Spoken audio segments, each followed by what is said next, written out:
So I want to talk about them in a couple different ways. One, I want to talk about Easy Laundry, which you Great. hit on. First business. Yeah. Tell me about the business. How much money did you start it with and what happened? $500. I I tore my Achilles tendon. Oof. I was a tennis player in college. I was on crutches. So all of a sudden I couldn't carry my laundry to the laundry facility, which is in the bottom of the dormitory. So my laundry is piling up. I can't carry them down. My roommate's kind of giving me a hard time. We go home for Thanksgiving. His dad was an entrepreneur. I didn't know what the word entrepreneur was at this point, right? Yeah. My dad's a doctor. My grandfather's a doctor. My uncle's a doctor. My aunt's a nurse. My whole family's medical. And his dad, we were talking about the fact that I couldn't do my laundry. And he said, well, you should just have someone, come and pick it up. And I was like, I looked in the yellow pages, and this is how old I am, right? So I looked in the yellow pages. Which, by the way, was a directory of listings like the internet back in the day. Yeah. Remember that? For anyone who doesn't know what it is, it's basically, imagine if Google was printed. But literally. But local. Local. So anyways, I told him, I was like, I looked in the yellow pages. There's no fucking people to pick up my laundry. No one will do it. He's like, that sounds like a business opportunity. I'm like, a what? He's like, 'cause I'm a jock. I'm just a pure tennis player. That's all I do.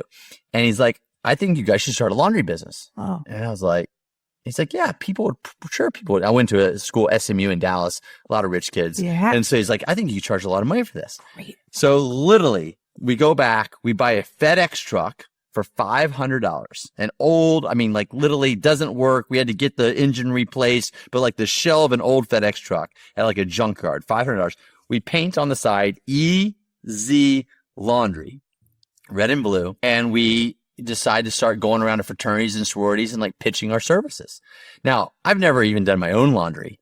I grew up very sheltered. My mom was like Miss Homemaker.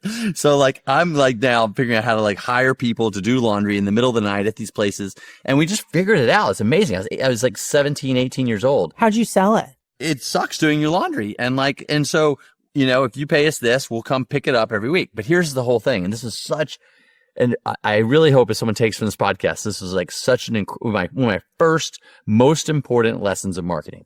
So we had this great service for, I don't know how much it was, like say $20 a week. We'll do all your laundry for you. Okay. No one signs up. I don't think we had one customer. We went to fraternities, sororities. First off, the sororities are like, we're not giving you our panties back. Like, this is the last thing we're doing. They all knew me. They're like, not this way. They're like, yeah, exactly. Not this way. But so the sororities were like, this is just no way. And then the guys like, what are you doing? Like, why are you playing golf or goofing around and drinking beer? Like, you're doing people's laundry. Like, just the kids who needed it weren't the customers. But who was a customer? Their parents. And the parents who were the most the customer was the incoming freshman. So we sold no laundry services for a semester. We go home a summer. We're thinking about basically quitting. It's just not working. And then we get a booth at orientation for the next year. In 3 days, we sold $100,000 worth of laundry services. Because the parents assumed when they got there, you buy the books, you sign up for the laundry, you get the meal plan. Boom. Everyone signed up. They even questioned the price. It was nuts. I dropped out of college and never went back because of this moment of my life. Because of laundry. Yeah. It was the craziest fucking thing. Like literally we just had the right pitch to the right customer. So sometimes you have the best idea. You're just selling the wrong person. Yeah. And it wasn't the kids, even though the kids are the ones who are benefiting from, I don't know why. They weren't the ones that were thinking they wanted to spend $20 on it when they only have so much money for beer or whatever. But their parents were thinking, my kid has maybe never done their own laundry, or if they have, they don't do a great job.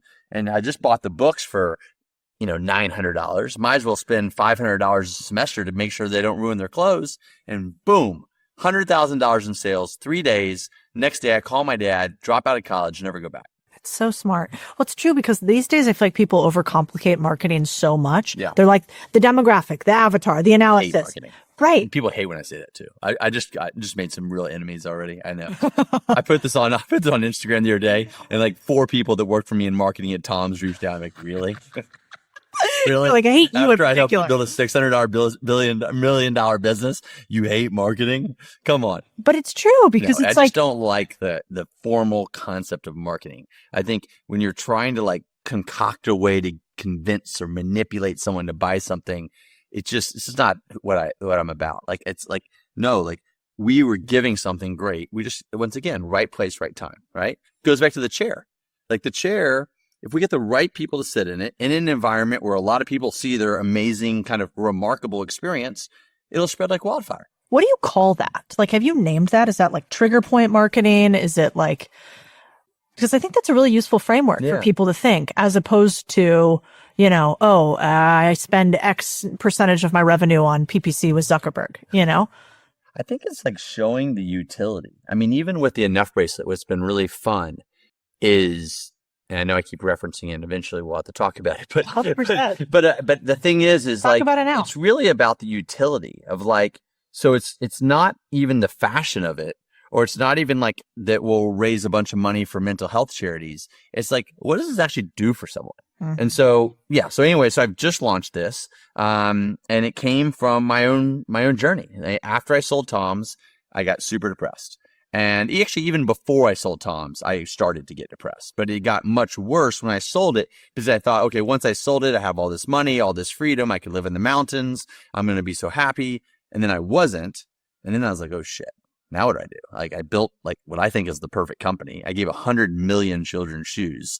Like, you know, I made more money than I ever could imagine. You're friends with all the celebrities. Everyone is, you know, every single thing. I mean, covers of every magazine for a while. Yeah. Like, and I felt empty, and I felt like I didn't really like know like what the second half of my life would be like. And the depression got worse and worse over 7 years, as we talked about. It got really, really bad a couple years ago. And in part of my healing journey, my therapist really helped me see that underneath all of it was this fear, this belief that I'm not enough.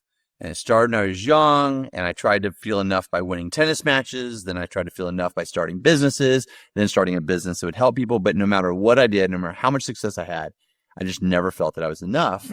And then after I did everything that the world tells you will make you feel enough, and I still didn't feel enough, that's when the depression, because it was like I didn't know where else to turn, which ultimately forced me to go inward and learn me and help me really realize and heal this idea that I'm enough, you're enough, we're all enough. But our culture lies to us all the time and tells us we're not enough. And if in social media is great at showing you and making you feel comparison to everyone else and how you're not enough. And so I decided, after I started feeling better about a year ago, that I wanted to help people feel enough. And my best friend told me to make a bracelet, because he's like, I have all these tattoos, right? So they all have these different sayings. Like, one says, be present. One says, do the work, speak the truth, enjoy the ride, carpe diem.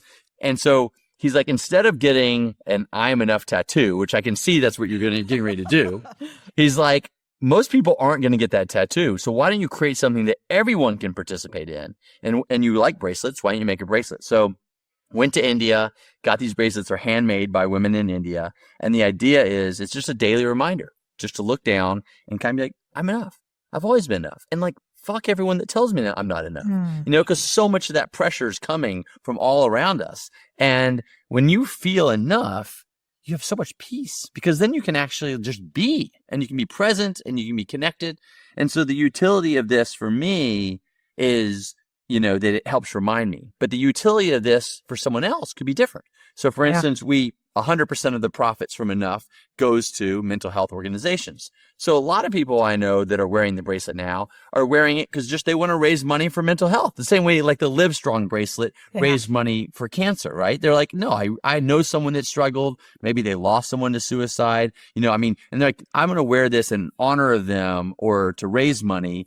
And that's why they wear it. But we're giving the utility. And so, you know, yes, I talk to my story and I share other people's enough stories, but also I show that like there's utility to this. And then the other thing, which at the end I'm going to give you one, is I'll show you right now, a little teaser, is we only sell them in pairs. Yeah. So when you buy one for yourself or you're given one, you get to wear the first one, but then you get to think, who in your life do you want to give the second one to?